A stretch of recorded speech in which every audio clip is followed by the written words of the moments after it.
Good evening, sir. Good evening, Chakradhar. Sir, can you say what is constitutional prescription, sir? Yes, good question. Constitutional prescription is nothing but a holistic prescription.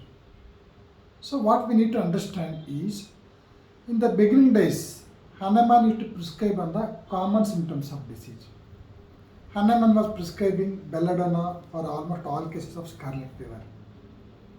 He was prescribing China for almost all cases of the intermittent fevers.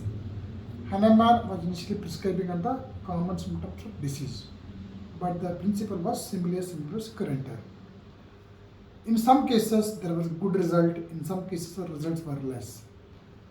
What later he started doing is he started seeing certain peculiar symptoms in the presenting complaints, one or two peculiar symptoms. On the basis, when he prescribed, results were very good. Getting my point? Yes, sir. Then what happens? Though the results were good, acutes he could able to succeed in treating acute diseases, but in chronic diseases he could not succeed enough. Then later what he did in chronic disease, if you prescribe on one or two peculiar symptoms, it is not sufficient. There is again relapse of the symptoms.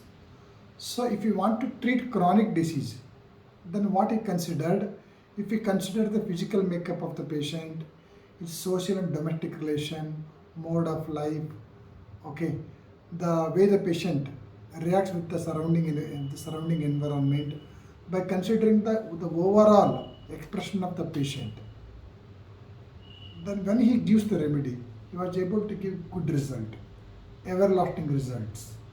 So he called it as antisoric treatment. What Hahnemann calls it as antisoric remedies or antisoric treatment, this is synonymous with present day's constitutional prescription.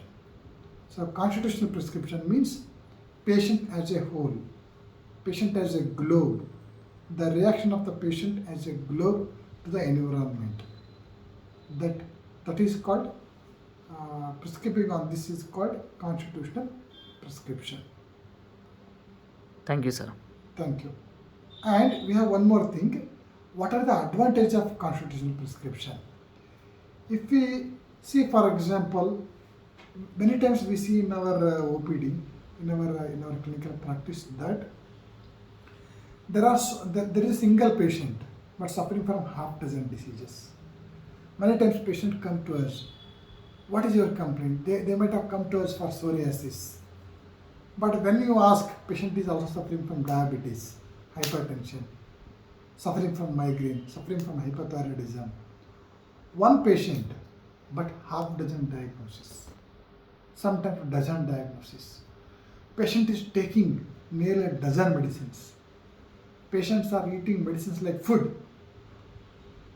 So in homeopathy, what we say, every disease like diabetes, hypertension, hypothyroidism, psoriasis, or IBS, they are the branches of the tree. Okay, Yes, sir. we should focus more on the stem and root. Root is mental general, stem is physical general. The particulars are like the branches. Okay, when we prescribe by focusing more on generals, there is a root and stem. By default, the remedy will cure many branches. So I'm giving this example to make you understand the importance of constitutional prescription. If you give constitutional prescription, patient is going to improve in overall aspects. His coping up mechanism gets triggered.